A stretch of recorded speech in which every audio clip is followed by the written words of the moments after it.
stage, bringing news from a different page. Truth served hot and bold and strong.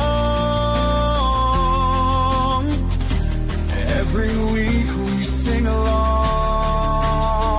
Red, white, and true will stand tall. Echo the call loudest of all. With hearts of faith and liberty, together we find unity.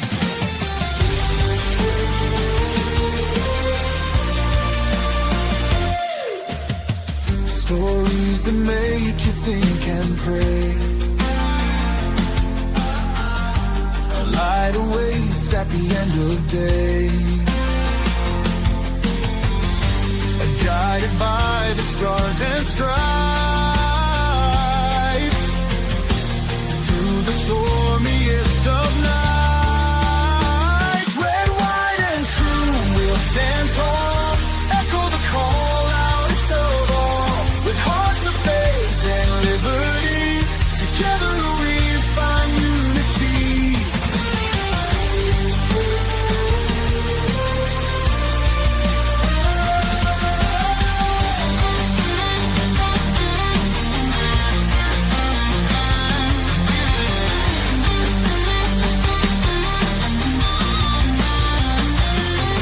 When the world feels like a fight, hold your ground, stand for what's right.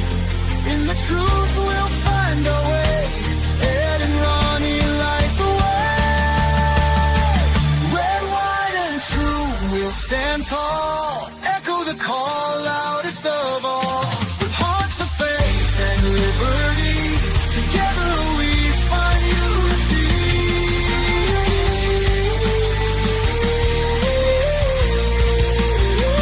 Red, white, and true will stand tall.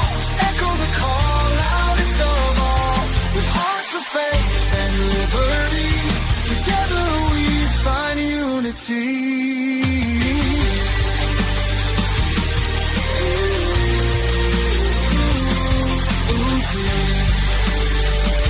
Together we find unity.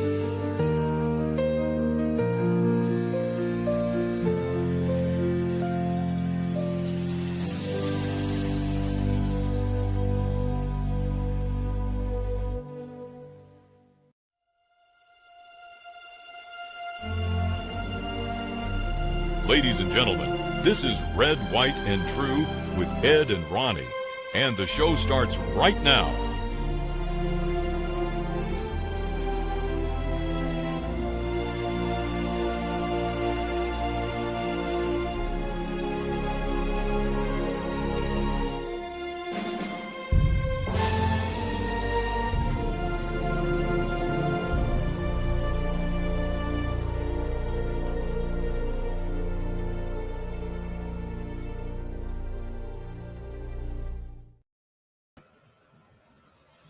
Hey, everyone. I actually have another video I planned to go right there, but why don't you say hi to everybody, Ronnie, and I'll see if I can find that video. All right.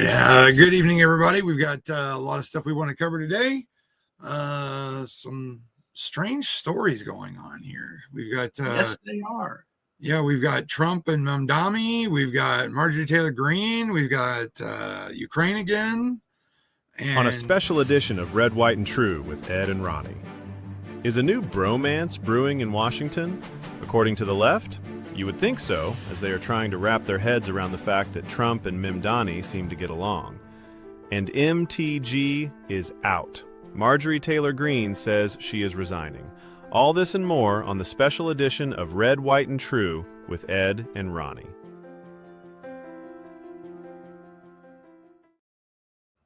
well, there we go. Found it. That's a pretty good intro video. Thanks, Yes. Trevor. And that's right on, spot on.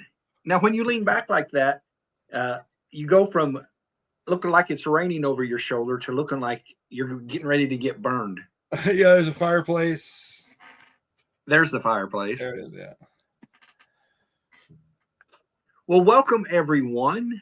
We got some new features, as in things for our screen and stuff like that. Let's go to this one here real quick, and you can see Red, White, and True with Ed and Ronnie, the meeting that shocked the world.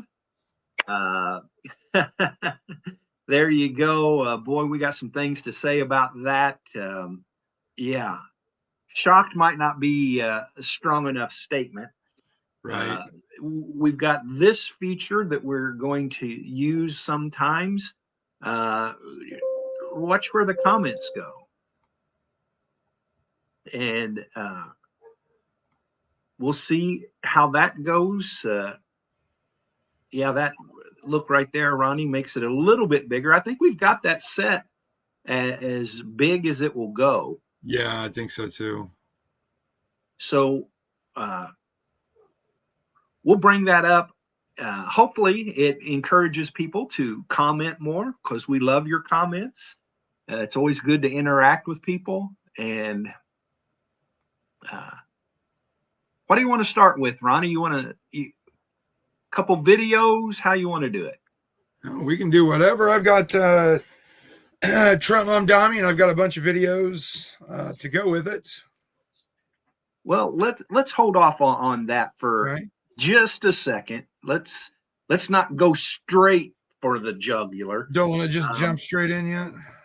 Not yet. I just, when I see videos like this, it's only 27 seconds, and we've covered this over and over, but I always like it when liberals were for it before they were against it. I think we got to have tough conditions.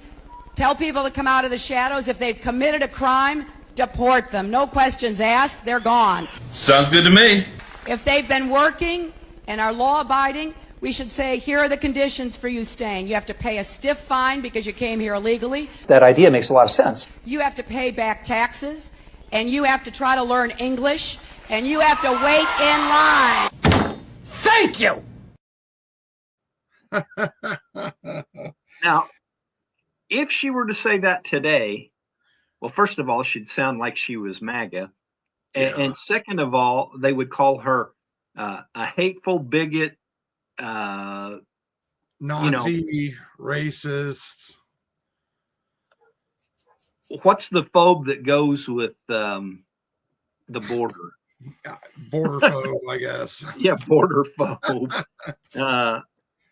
Yeah, so it's always fun to come up with things that the liberals were for it before they were against it. Yeah. And you know what? I never hear them explain that.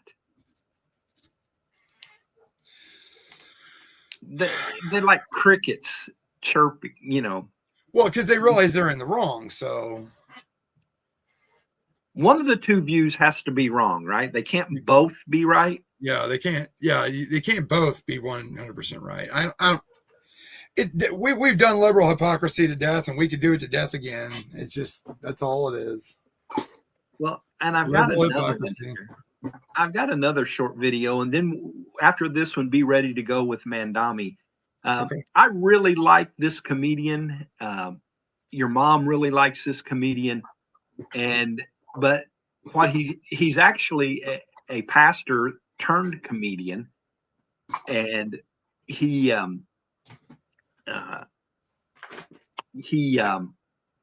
is not being funny in this one though.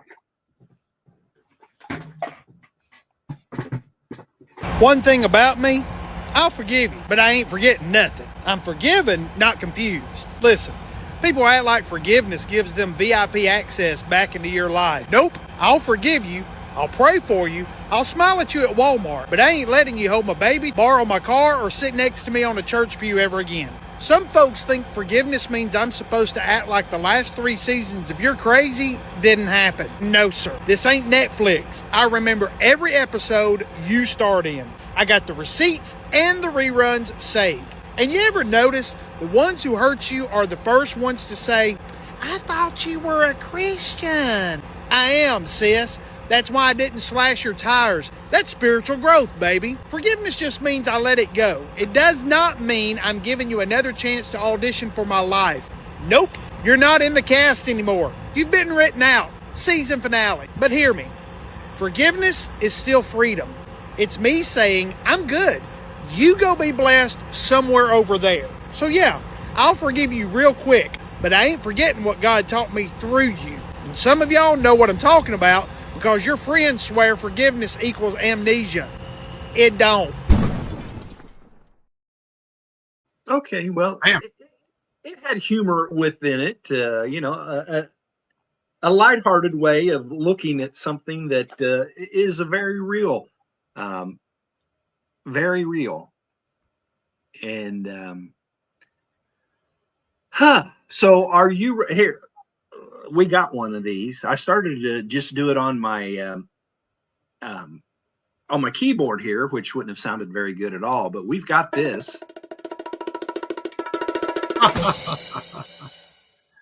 Love Welcome, it. Ronnie, with Trump Mamdani. Yeah. So what was it? Let's see here. I got this one real quick.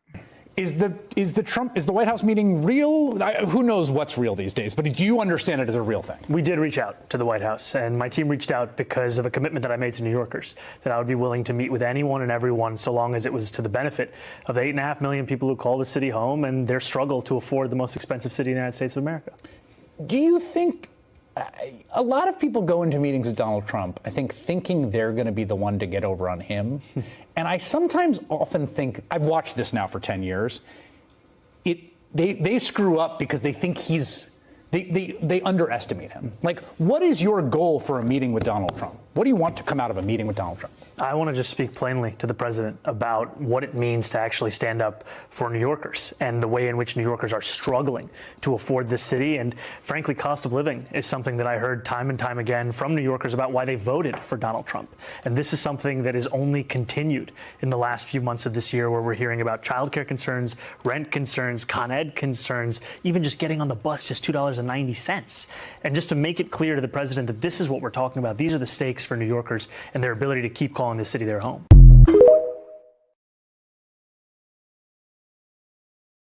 Yeah, so they talked about it a while back, and I'm glad it finally happened. And in Jesse Waters' fine words, a communist and a dictator walk into a bar. A communist and a dictator walk into a bar. I've had a lot of meetings with the heads of major countries. Nobody cared. This meeting that you people have gone, outside you have hundreds of people waiting. This is just a small little group. For some reason, the press has found this to be a very interesting meeting. The biggest people in the world, they come over from countries nobody cares. But they did care about this meeting. The press was foaming at the mouth. They thought it'd be the biggest brawl since Zelensky. Just days ago, you referred to President Trump as a despot who betrayed the country. You said you'd be his worst nightmare and accused him of having a fascist agenda. Are you planning to retract any of these remarks in order to improve your relationship? I think both President Trump and I, we are very clear about our positions and our views, and what I really appreciate about the president is that the meeting that we had focused not on places of disagreement, which there are many, and also focused on the shared purpose that we have in serving New Yorkers.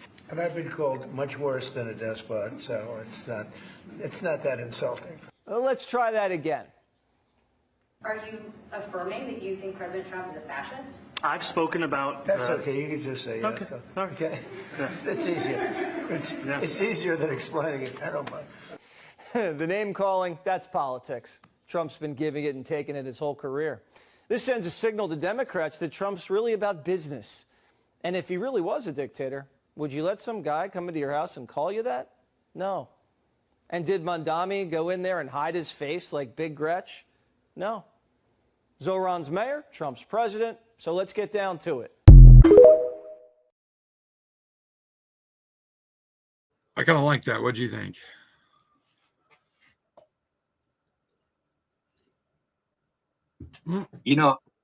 Trump. There you go.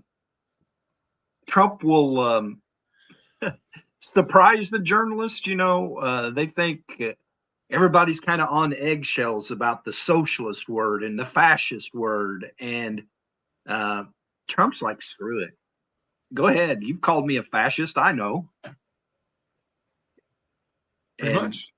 You know, so I think Jesse Waters was fair with that. Let's get down to business. But I just like the communist and a dictator walk into a bar. It's a good line of a joke. Yeah, it is.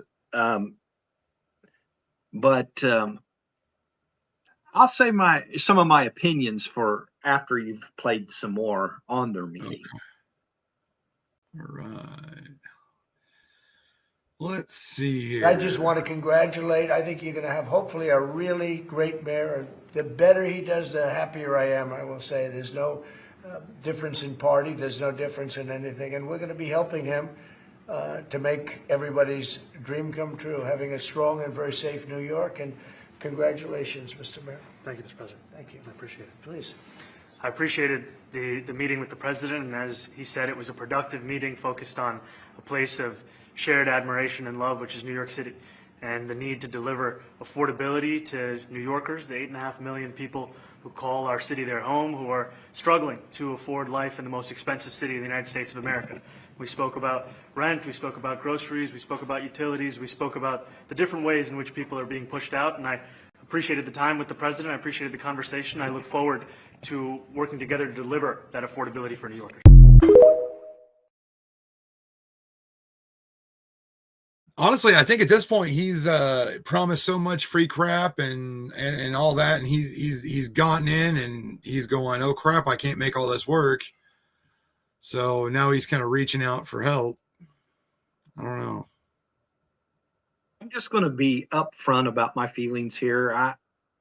I'm hoping that Trump has a plan.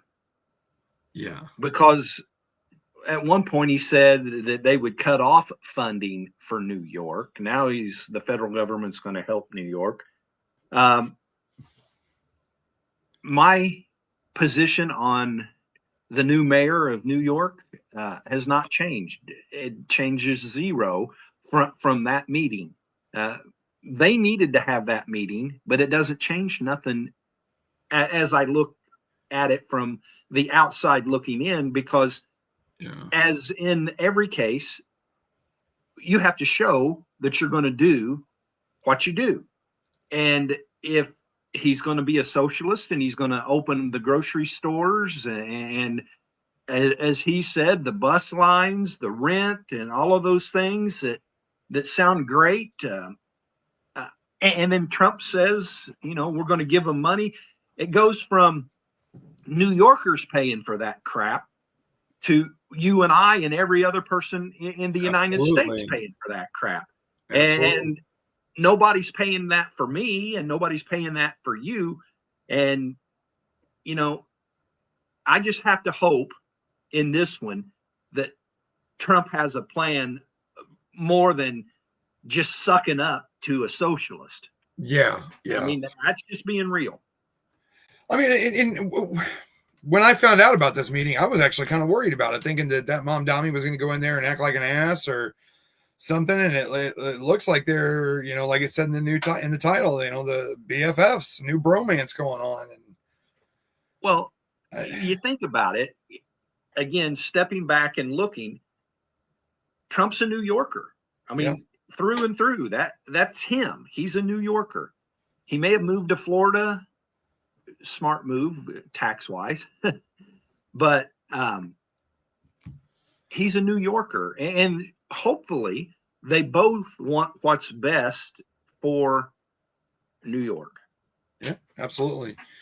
And I've got one more video here talking about federal troops. Well, I've got two more actually. You've threatened to send federal troops to New York City. You both have differences when it comes to ICE agents in New York City. Mr. Mamdani, you've called ICE a rogue government entity. I wonder how you reconcile your differences on both of those issues. Well, I think we're going to work them out. And I think that if we have known murderers and known drug dealers and some very bad people, we want to get them out. And the mayor wants to have peace. We discussed this at great length, actually, maybe more than anything else. He wants to have a safe New York. Ultimately, a safe New York is going to be a great New York. If it's not safe, no matter how well we do with pricing and with anything else, we can talk about anything you want. If you don't have safe streets, it's not going to be a success. So we're going to work together. We're going to make sure that if there are horrible people there, we want to get them out. I think he wants to get them out, maybe more than I do. So we'll work together. We discussed it at great length.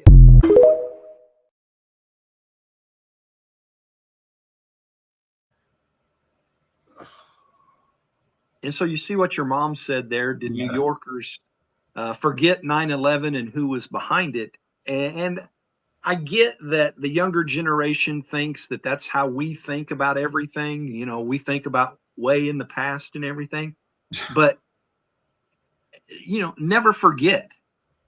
And it's like they all done forgot. Yeah, absolutely. And that's the biggest shame. It's like it never even happened. And all those people died for nothing. And that's not acceptable, because the Islamic way, you know, I've been using the word radical Islamist, radical Muslim. The difficulty is deciding who's radical and who's not radical. But the way they do things is they come in, they assimilate, they think you think they're the greatest neighbors that ever lived. They work with you and they talk with you, and then they blow your World Trade Center up. Yeah. I mean, you can't hate an entire race of people because of some decision of some of them, but you know, when it's a consistent thing, then you know, then we've got issues. You know, it's not. I see more, you know, Christian beheadings and you know, things being blown up, terrorism, than I see them doing any good around the world. And, and like you're reading from the book of Islam, the Quran. You know, it didn't really seem like there was too much in there that was peaceful. Maybe I'm wrong. That they try to explain away, and you know, you have to take it in their context. And I use that about the Bible. You know, you have to take the Bible in context. And so I'm not trying to be hypocritical. But nowhere in the Bible does it say if you don't convert to Christianity, we're going to cut your head off. Pretty much. I got one more. So you know, along the same topic, so they were talking about safety for Jews in New York, and it seemed like they were trying to do what they could to rush the reporters out. Oh no, I care very deeply about Jewish safety, and I look forward to rooting out anti-Semitism across the 5 boroughs and protecting Jewish New Yorkers and every New Yorker who calls the city home.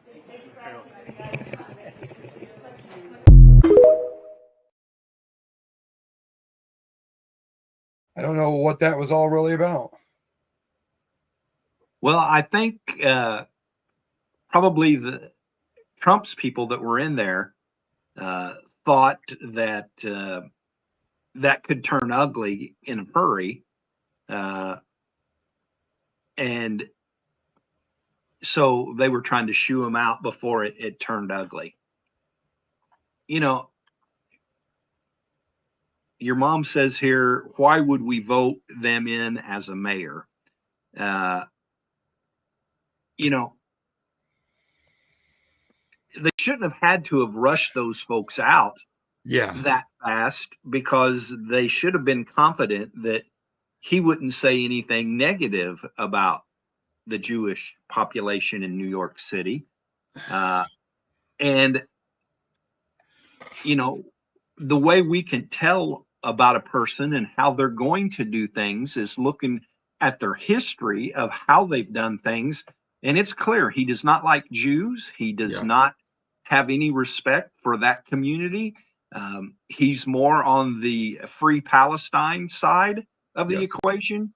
And, you know, I can't think of one positive about him other than he speaks very intelligently. I mean, I don't know that I believe anything he says, but he sounds like he's an intelligent.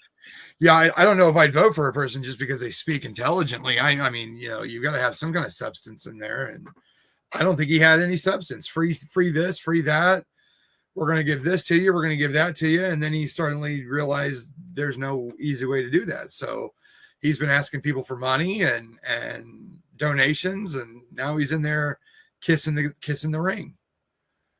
He's standing there in the Oval Office kissing the ring. So I don't like him. We're going to be on it, and it's one of those where I can seriously say, I hope we're wrong about how we feel.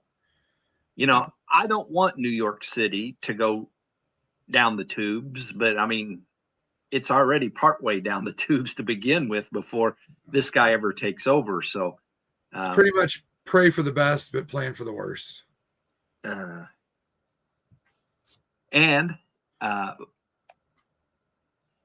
Trump said that there. If it's a safe place, then other things have a chance.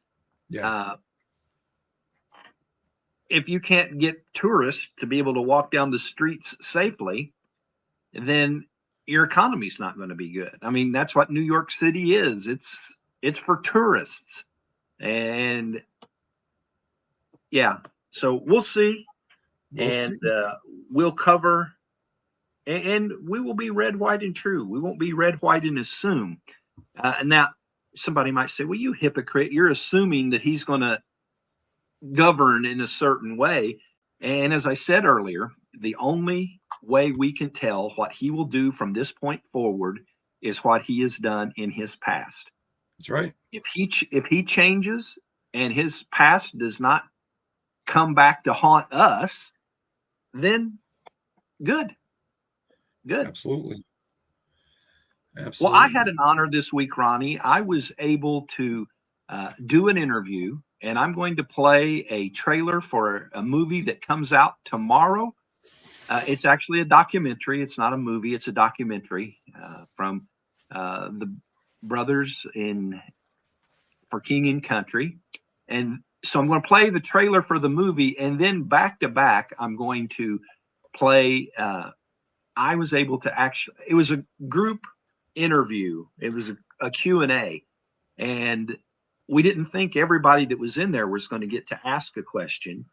And because of everything that had been going on this week, I didn't get my reservation in as early as I would have liked to. So I was kind of towards the end of the list. And but Luke and Joel made sure every one of us got to ask our questions. So you'll get to hear me talking with the brothers Smallbone. But awesome. For right now, let's watch the trailer.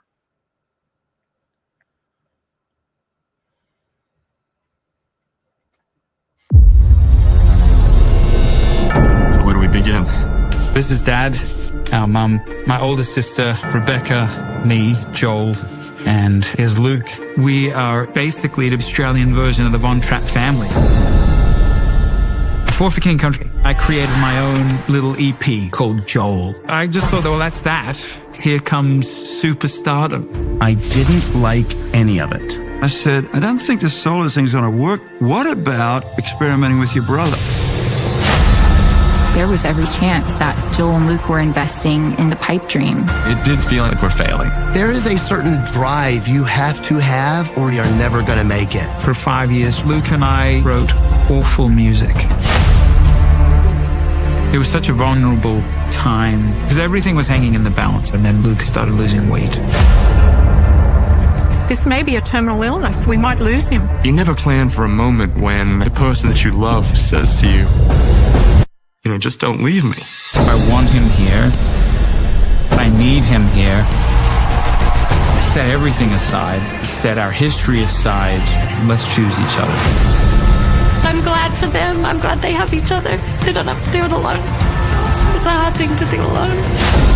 We were living by faith. That's when I started seeing the miraculous. If we're in this together, that makes you feel less lonely. It makes you feel like somebody is looking out for you. This is not just about the band. This is about a pair of brothers who chose to not only set aside their differences, but to find a common voice in music. To band together with no turning back.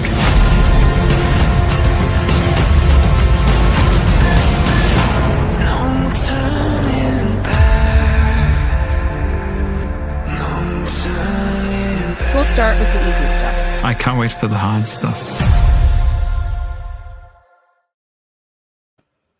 That's awesome. As an older guy, I'm probably the oldest guy in this room. I look at things that are going on in the world right now as far as a newfound revival that seems to be going on amongst youngsters. And youngsters to me means something probably different than you guys are youngsters to me. So, but the hope that we have, you guys are out there all the time pouring your hearts out. You're doing screen work and all of that.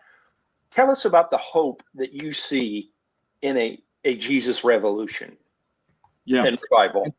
Yeah. Well, first of all, if you're the oldest man here, you've got the most wisdom. So bravo to you, Ed. Look, when it comes to the movement that is what I think is a budding revival right now, which I think for all of us that are listening to this, we should all be a part of, and we should all figure out how can we be a part of that. But what I would say is this: I think it's because they've tried everything. I think that, when I hear some of the stories that I'm hearing, it's like, dude, they've done all of the stuff and they feel worse. They find themselves more addicted. They find themselves more miserable. And then all of the things that they think are cool, they're like, this doesn't produce anything that I want to live for.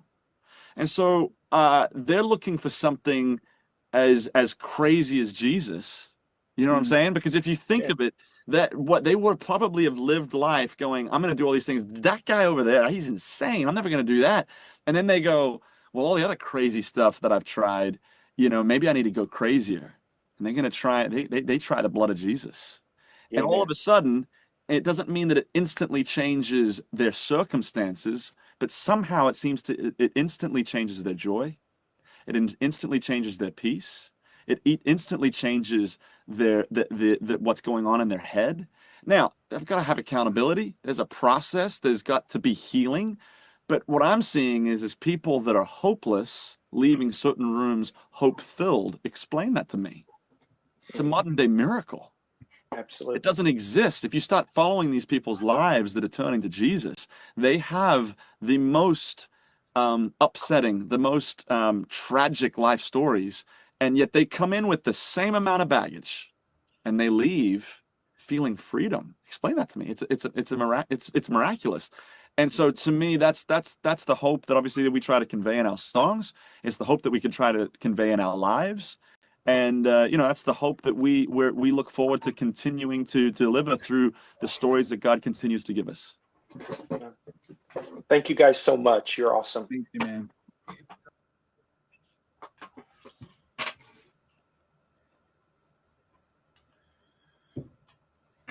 Well, those kind of things are fun.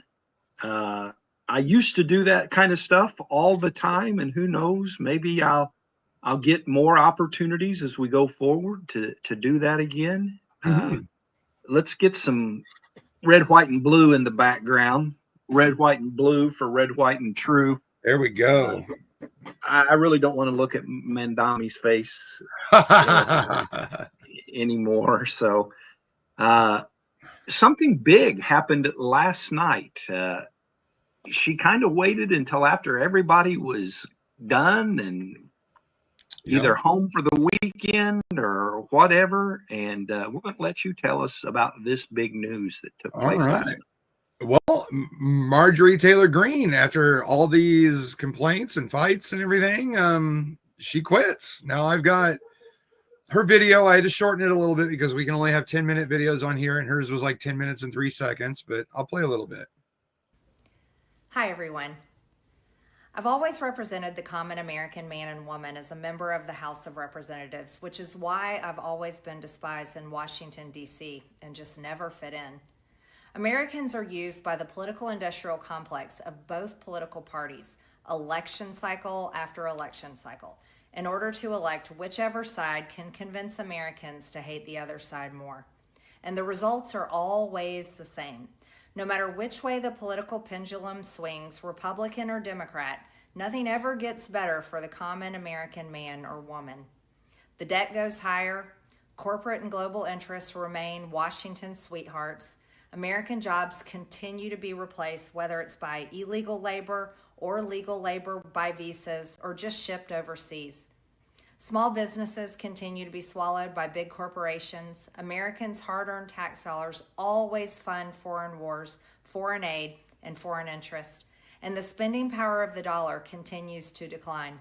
The average American family can no longer survive on a single breadwinner's income, as both parents have to work in order to simply survive. And today, many in my children's generation feel hopeless for their future and don't think they will ever realize the American dream. And that breaks my heart. I ran for Congress in 2020 and have fought every single day believing that Make America Great Again meant America first. I have one of the most conservative voting records in Congress, defending the First Amendment, Second Amendment, unborn babies because I believe God creates life at conception, and I love to fight for the little guy. Strong, safe borders, I have fought hard for that. I've fought against COVID tyrannical insanity and mandated mass vaccinations, and I've never voted to fund foreign wars with your hard-earned tax dollars. However, with almost 1 year into our majority, the legislature has been mostly sidelined. We endured an 8-week shutdown, wrongly, resulting in the House not working for the entire time, and we are entering campaign season, which means all courage leaves and only safe campaign re-election mode is turned on in the House of Representatives. I'm gonna stop it right there. Now, I really liked her. I thought she was very America first, and like she said, she has a very conservative voting record. She was getting to be a little wacky there towards the end ish.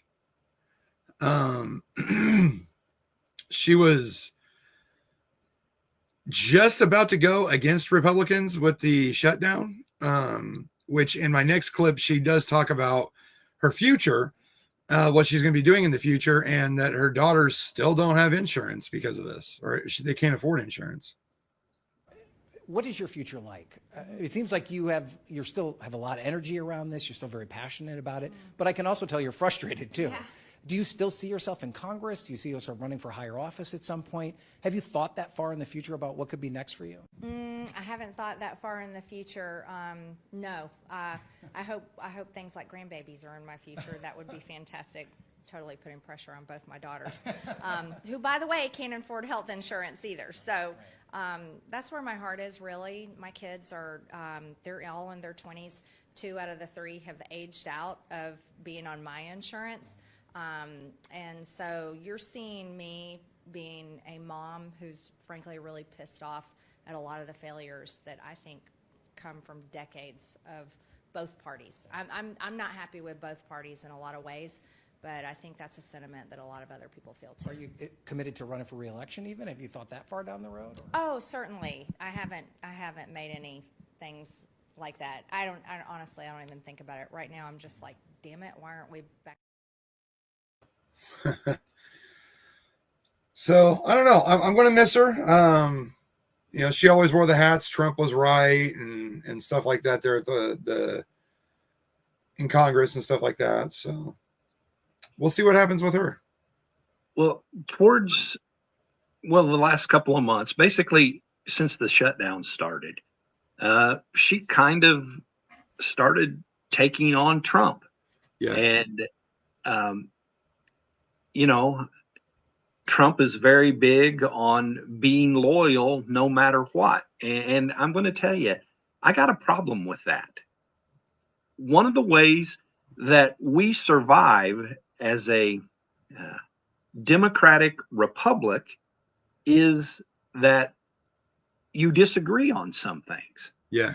And so if your own party can't disagree with you, how would anybody believe that you're ever going to agree with the other party? If you can't get along with your own party, now that's not all on Trump.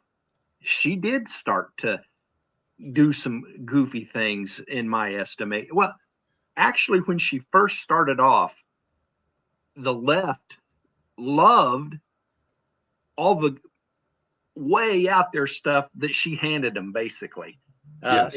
Because she was so overboard on her conservatism that they got to make fun of her.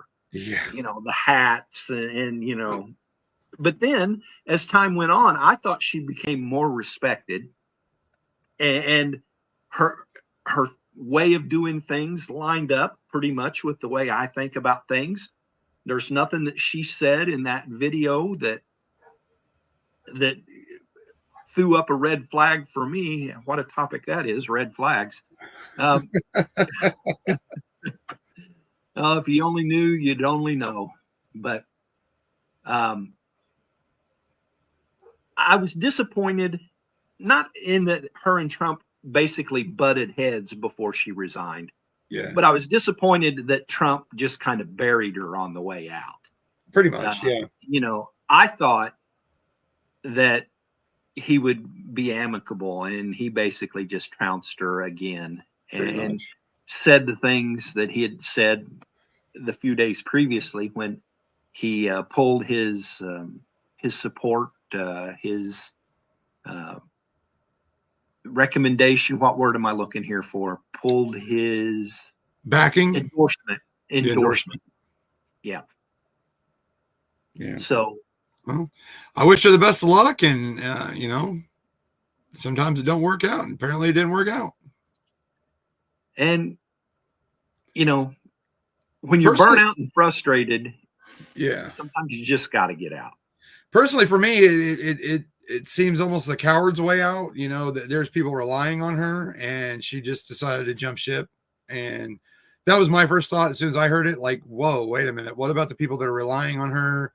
You know, it's her decision, not ours. Well, there's a couple other things to look at with this. As close as the numbers are in the House, it's going to go back Republican. It's a very, very strong Republican district. So we're not going to lose that seat, but it'll be open for a while. Yeah. When January 5th or whatever day she said gets here, until they have their special election and have the new person in. So we don't lose two, but we lose one. You know, if a Democrat came in, that'd be like losing two. Yeah, right. The one we had and the one we don't have now. Yeah. So, but we'll be down another, and they really don't have that much wiggle room. No. So that's an issue. And anything like that, special elections and things like that, is somewhat of a distraction. I wish she would have said that she was not going to run for re-election and finished out her term. Exactly. That's what I wish would have happened. Well, this is going to sound like I'm not overly excited about Donald Trump, because I'm going to disagree with him again in my next topic. And this is where I believe that if Donald Trump and I were friends, that he would unfriend me on Facebook. Unfriend, you know, I had, hold on. What happened? We have breaking news tonight. Facebook has officially banned user Ed, cutting off his account just moments ago. Details are still coming in, and reaction across the platform is erupting. Stay with us as this story develops. Now, that was a true story. That did happen, but it was quickly rectified. But I believe that you can be friends. I believe that you can support somebody politically and not agree with everything that they say and do. So 100%, absolutely. That's the whole point of our politics. And so, you know, I fully believe that, based upon tonight's live stream, that Trump wouldn't like me anymore if he ever liked me to begin with. But in Ukraine, this is kind of going under the radar right now. There is a Trump plan for Ukraine that is out there right now. It's basically in Ukraine's hand. The Trump administration proposed peace plan for Ukraine consists of a detailed 28-point framework that would require substantial concessions from Ukraine and significant changes in the post-war order. The plan remains under negotiation, with President Trump having remarked that it's not his final offer and signaling possible room for revisions on Ukraine's response. So here are some of the key provisions of the 28. I'm not going to read all 28 of them, but let me just start out by saying I don't see where Russia is losing a whole lot. And let's flash back to the beginning of this war. It was Russia that invaded Ukraine. So it was Russia that started this war. Ukraine would be compelled to relinquish control of additional eastern territories, including parts of Donbass region it still holds, and formally recognize Crimea as part of Russia. Now, Russia took over Crimea several years ago, but still it was a disputed territory. So Russia gets all of that. The current front lines in two different cities that I can't pronounce would be maintained, with a demilitarized buffer zone established and internationally recognized as Russian. Ukraine would have to cap the size of its military and agree never to join NATO, while NATO would be prohibited from deploying its forces on Ukrainian territory. And we continue on. Russia would be readmitted to the G8, and the plan envisions long-term U.S.-Russia cooperation in areas such as AI and mining. Ukraine would be required to hold elections within 100 days. You know, everything in this, I mean, not all 28, because it would go on later and talk about if Russia broke the agreement, that then sanctions would be replaced on them, and other stipulations would be taken on them. But when you read that, it sounds like Ukraine started this and they're being punished for starting it. They were the ones that were attacked. Now, don't get me wrong, I am no great supporter of Ukraine. Especially when it first started, I was in support of them, because here's the deal. Anybody that knows me, and Ronnie, you know what I'm going to say, never trust a Russian, or at least the Russian government. There are individuals, I'm not saying that if you've got a Russian neighbor or whatever. We had a Russian guy came in the house not too long ago, and he was a nice guy. I trusted him. Don't tell no. I told him not to tell anybody I said that while he was in. But that entire framework sounds like what everybody has accused Trump of from the very beginning, that he's in bed with the Russians. Now, I'm not talking about the Russian hoax and all of that, where that's not what I'm talking about. I'm talking about when politicians have accused him over and over and over for being easy on Russia, that, him and Putin are best buddies and all of that. That's what I'm talking about. I'm not talking about the Russian hoax that was part of the 2016 election. But I don't know. That, to me, and it's not agreed upon yet. And so it's proposed, correct? Yeah, it's proposed, and Trump said it wasn't his final offer. So, but it's almost like he's doing the bidding for Russia on that. It's the Trump plan. Yeah. Yeah, I wasn't very happy with it either. He is special envoy for those kind of negotiations, put that 28-point plan together. And I'm just going to say this. I can't imagine Ukraine agreeing to all 28 of those points. I can't believe that they would do that. And so we'll see. Depends on if they want this war to end or, you know, what they want in return kind of thing. Well, that's the whole thing is what if? I mean, they want the war to end. There's no doubt in my mind they want it to end. And so Russia has that advantage. Yeah. I think Ukraine is more interested in it being over than at least what Russia gives as a way of looking at things. Russia needs that war to be over with as well. Their economy is tanked. They financially need that war to be over, and they've lost an outrageous number of troops during the whole thing. Yes. Yes, absolutely. Well, we have been getting a request each night that we're on for something from Senator Kennedy. And this is a very, very, very brief one, but this is vintage Senator Kennedy. Well,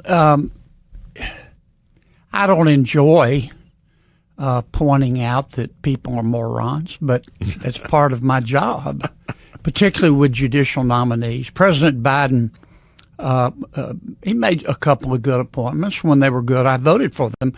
But he put forward, Ben, as you well know, a lot of lawyers who were lawyers second and activists first, and they weren't very good lawyers. So, I mean, that was kind of mild for Senator Kennedy. It was very mild. Part of his job, though, to point out when people are morons. I've got a very, very brief, funny one. So have you or anyone out there heard the term 6'7"? I am not in with the hip kids, and I am already sick and tired of this, but it goes straight to the top. The question is on passage of the joint resolution. Those in favor say aye. Those opposed say no. It's about 6-7. The ayes have it. For what purpose does the gentleman? Request the yeas and nays. California seek recognition.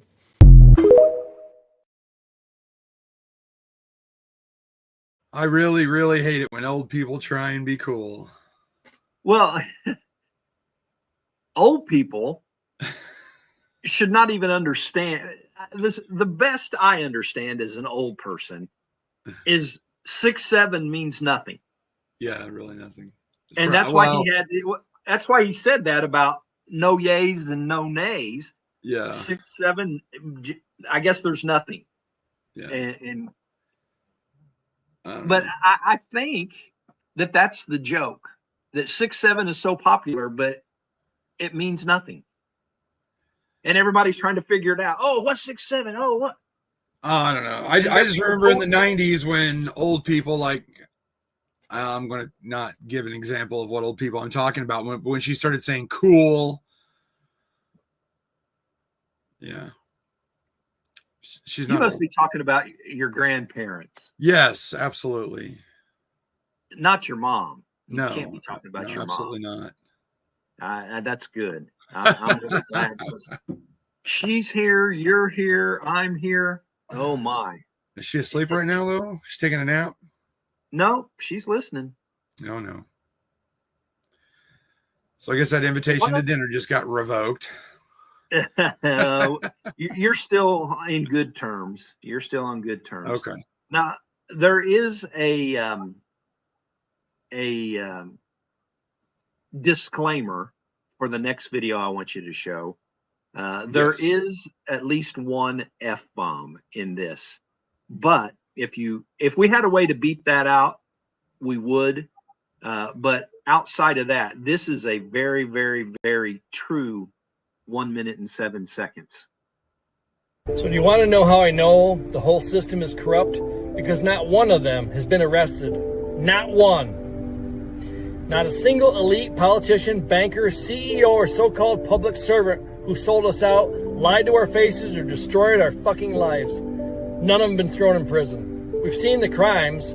We've seen the documents. The testimonies, the footage, the whistleblowers, but nothing happens. Meanwhile, you miss a car payment, they'll tow it.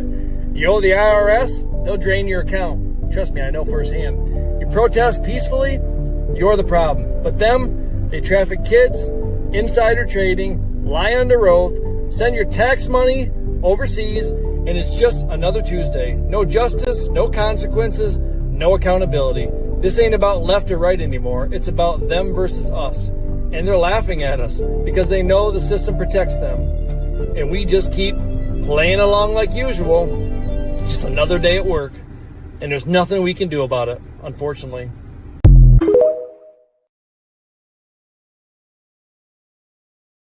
I actually had another video to go along with that, but it had several more F-bombs in it. And they're talking about the Bush family running another Bush in 2028. Now, we all know J.D. Vance is going to run, but the Bush family, George Bush, George H.W. Bush, all that, they're talking about running another Bush in 2028 against J.D. Vance because they're sick and tired of the MAGA movement. They said MAGA has run its course. They're getting rid of it. Now, does anybody really want another Bush running the country? Because remember, the Bush family bailed out bankers and all those corporations, the airlines. And did you ever see a penny of it? I didn't, but they got to keep it all. All of our tax dollars went to that. So that goes right along with this noise. Well, Not first noise, of all, true. that person sounded like MTG. Yeah. And some of the things that she said that we heard earlier. Yep. We've not seen arrests. We've not seen. I mean, the only thing that we saw was when Trump was out of office, and he was in the news for multiple times being arrested and mugshots and all of that. I mean, we can't even get Hunter Biden. Yeah. Who had pictures on his laptop of him smoking crack. Yeah, with women that weren't his wife, and supposedly underage. Like and so, we got many distractions, and that's what those things are good for, to be used as distractions, but nothing ever comes out of it. Think about how many millions, and I'm sure into the billions of dollars, that have been used on investigations. And it is so rare that anything, I mean, I know there's been people that have been impeached as in different realms of politics, but I mean, you almost have to go back to Nixon to see any real consequences. And I'm sure somebody could point out that there's been more since then, but there's none that just enter my mind instantly. I mean, no. I mean, how long have we been hearing about the deep state? It's been a popular topic, well, most of our life. Pretty much. The deep state this, and draining the swamp that. And there's more water in the swamp now than when they started draining it. Absolutely. No doubt in my mind. And I don't think the swamp will even begin to be drained until they put term limits in. Yeah, absolutely. Term limits, or until the people rise up and say, this is enough. Enough is enough is enough. Well, boy, we ought to be there. Yeah. I mean, we went to war over England over a 3% tax on breakfast drinks. And, here we are now where, you're taxed on your check, you're taxed on everything you spend, you're taxed on where you live, you're taxed on what you drive, you're taxed on the gas you put in your car, you're taxed on absolutely everything. Yeah. And that's all not that's inclusive. Yeah. That's it's not just you get taxed on your car. You get taxed on all of that in addition to your pay. Yep. Well, there is a topic, and you may have something on this because we talked about it briefly. Let's listen to what Caroline Leavitt had to say. This morning, President Trump accused 6 Democratic lawmakers of seditious behavior punishable by death. Just to be clear, does the president want to execute members of Congress? No. Let's be clear about what the president is responding to, because many in this room want to talk about the president's response, but not what brought the president to responding in this way.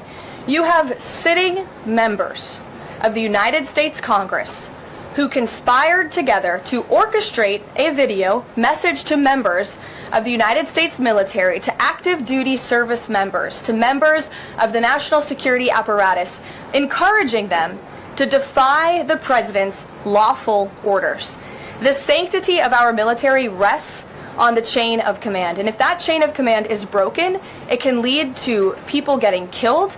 It can lead to chaos. And that's what these members of Congress who swore an oath to abide by the Constitution are essentially encouraging. We have 1.3 active duty service members in this country. And if they hear this radical message from sitting members of Congress, that could inspire chaos, and it could incite violence, and it certainly could disrupt the chain of command. These 3 members of Congress, I will also add, knew exactly what they were doing. You look at Alyssa Slotkin. She's a former member of the CIA. Mark Kelly was a captain in the U.S. Navy. Maggie Goodlander was a naval officer, and notably, she is also the wife of Joe Biden's national security former advisor, Jake Sullivan. And so these members knew what they were doing. They were leading into their credentials as former members of our military, as veterans, as former members of the national security apparatus to signal to people serving under this commander-in-chief, Donald Trump, that you can defy him and you can betray your oath of office. That is a very, very dangerous message, and it perhaps is punishable by law. I'm not a lawyer. I'll leave that to the Department of Justice and the Department of War to decide. Yes, I do have the video. I'm Senator Alyssa Slotkin. Senator Mark Kelly. Representative Chris DeLuzio. Congresswoman Maggie Goodlander. Representative Chrissy Houlihan. Congressman Jason Crow. I was a captain in the United States Navy. Former CIA officer. Former Navy. Former paratrooper and Army Ranger. Former intelligence officer. Former Air Force. We want to speak directly to members of the military and the intelligence community who take risks each day to keep Americans safe. We know you are under enormous stress and pressure right now. Americans trust their military. But that trust is at risk. This administration is pitting our uniformed military and intelligence community professionals against American citizens. Like us, you all swore an oath to protect and defend this Constitution. And right now, the threats to our Constitution aren't just coming from abroad, but from right here at home. Our laws are clear. You can refuse illegal orders. You can refuse illegal orders. You must refuse illegal orders. No one has to carry out orders that violate the law or our Constitution. We know this is hard and that it's a difficult time to be a public servant. But whether you're serving in the CIA, the Army, or Navy, the Air Force, your vigilance is critical. And know that we have your back. Because now, more than ever, the American people need you. We need you to stand up for our laws, our Constitution, and who we are as Americans. Don't give up. Don't give up. Don't give up. Don't give up the ship.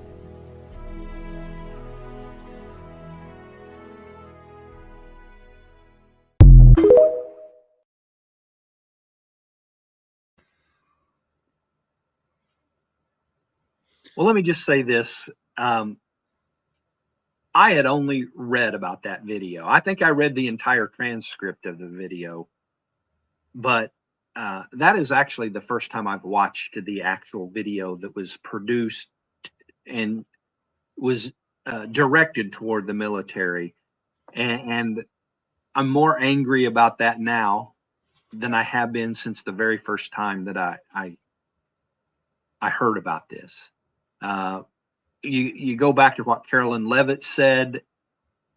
The press is outraged at Trump's response, but not saying a word about this. To me, Trump is spot on that is treasonous behavior. Encouraging, they made it, they were sly when they made it, of course. They had legal representation about saying ignoring illegal orders and orders that go against the Constitution. Yes. They were very careful with that, but don't let them fool you. They were telling the military to ignore orders from Donald Trump is what they were doing. Exactly. And the biggest thing that the media is picking up right now is because of Donald Trump's tweet saying that it's punishable. It's punishable by death.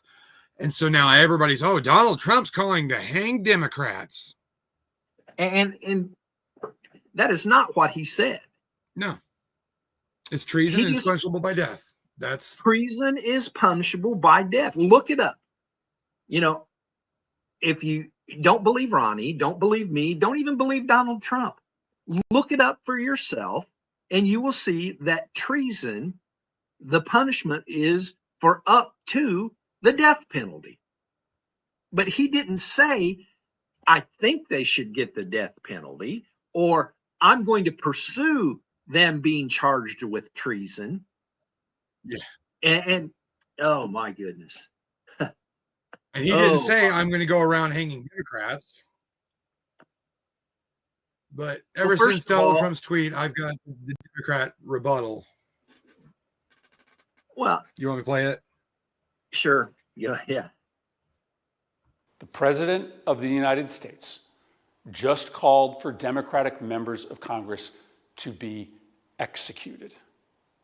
This is not normal. We cannot allow this to feel normal. This, as far as I know, has never happened before in the history of the country. Every Democratic member of the Senate and the House, their life is in jeopardy right now, especially those that were specifically targeted by this social media post.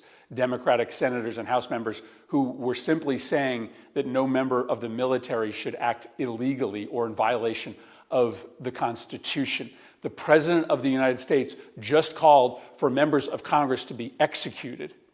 If you are a person of influence in this country, maybe it's time to pick a fucking side. If you are a Republican in Congress, if you are a Republican governor, maybe it's time to draw a line in the sand and say that under no circumstances should the President of the United States be calling on his political opposition to be hanged. We are at a very dangerous moment right now. The President is engaged in the wholesale incitement, endorsement, and rationalization of political violence in this country.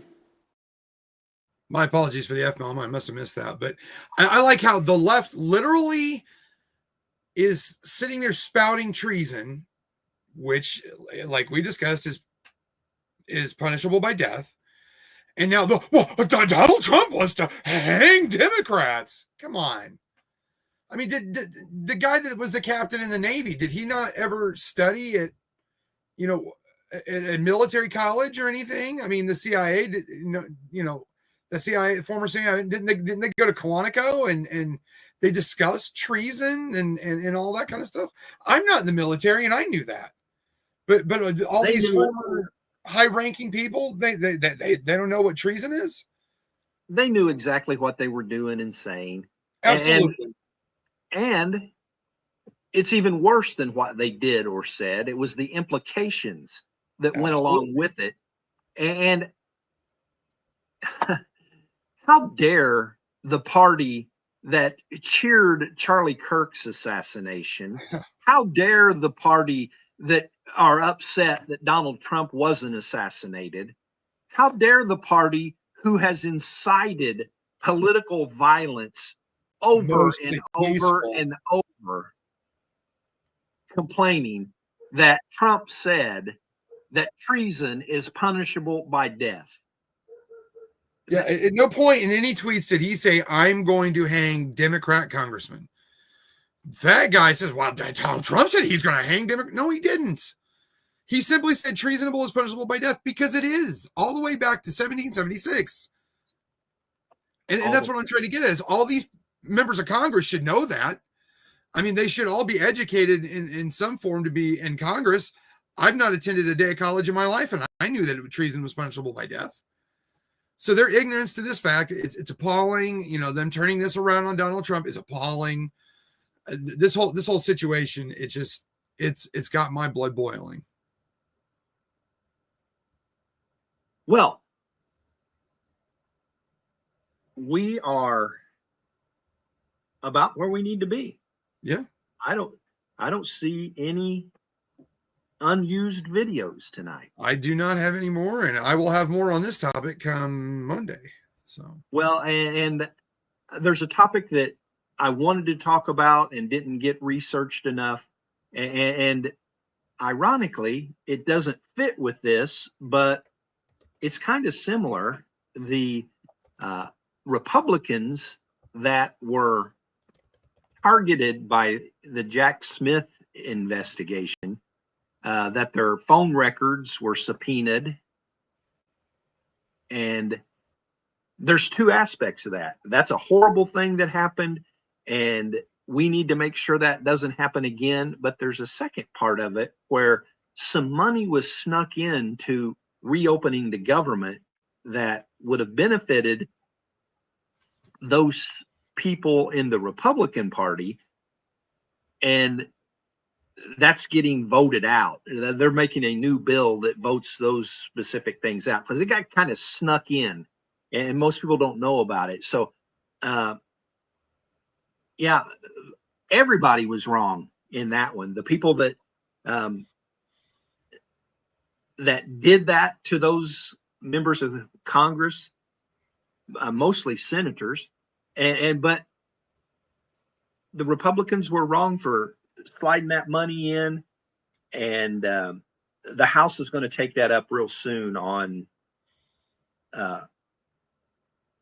taking that out. So hopefully I get that researched by Monday night. So take us out of here, Ronnie. Well, appreciate everybody being here for this special episode of Red, White, and True here this Saturday evening. We just we had more we wanted to cover, and boy howdy, that's what we're going to do. So we will see everybody back here again on Monday at 7 p.m. and Tuesday at 7 p.m. For our normal standardized issues of Red, White, and True.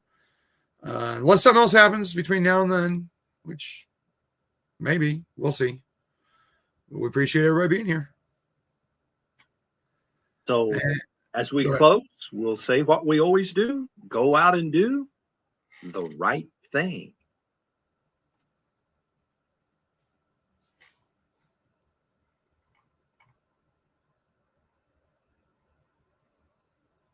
Thank you for joining us for today's live stream. This has been a presentation of Ed Boston Media,